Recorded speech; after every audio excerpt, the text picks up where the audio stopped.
Cheers. How does each of your characters tie into the iconic characters in the Robert Louis Stevenson's novel? From the Treasure Island, Silver's retired from the sea and he's now a cook. Compared to the Silver we had at the beginning of this show, that's quite a change. And I think it's a character who, there's a lot of menace in him from the book. They say that Silver's the only man Flint ever feared. And Billy and Silver's relationship is about as stretched as you could get. At the beginning of season 4, we're all on the same side of fighting together, and that starts to unravel pretty quickly. I'm dead by the time Treasure Island comes along, but I sort of loom over it. There's this whole story, how I buried the treasure and how I killed all these people in doing it, and he's sort of a legend by the time Treasure Island is there. Billy starts off I always use the phrase fresh-faced, but in Treasure Island, he's such a grumpy old drunk.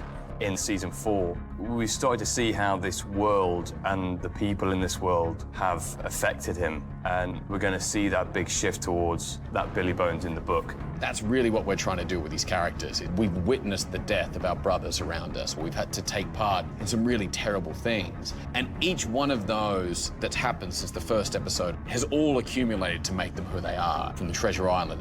And season 4, we really start drawing those two worlds together. And I think the biggest part of that is Israel Hands enters in season 4, who is Silver's right-hand man in the book. And this season, he was kind of the devil on Silver's shoulder. Exactly that, is the good angel and the bad angel. Yeah. And Flint, in a way, is the good angel, ironically. Yeah. And Hands is the bad angel. Yeah. And it's two sides of Silver's conscience, really. The moment Israel Hands steps into the show, it feels like we're just walking towards Treasure Island faster and faster. Funniest moment on set, you know, where everyone lost it, where they had to just say, stop, we can't do this anymore right now. I think the demands of this show are so big that you can't afford to ruin a take, because even if it's just two of us talking, there's 70 extras and a donkey and a flock of geese and all kinds of stuff going on behind you. But there was a moment last season where Tom and I walk away from each other, and then we kind of had to turn back, and we just couldn't stop laughing. And it's the only time I've had it on this show where I couldn't get it together. I think I'm even looking at his ear as we do the scene. Yeah. We can't look into each I other's remember eyes. just looking at the top of his hairline. Yeah, trying to get through the scene like that. It's the only thing you want to be doing in a scene, is looking in the other person's eyes and actually saying something that, you know, like you mean it. And it's the last thing you can do, because you know if you look in that person's eyes, you'll just see laughter coming back at, and it's just, yeah. When you're laughing like that, it's not fun laughter. You're actually going, this is... Panicking. Yeah, it's pure panic. Absolutely panic. If we can't get through the lines, just set a bunch of money on fire. Cheers. So we have a pirate, a governess, a madam, and a princess. To quote Beyonce, who run Nassau? Girls.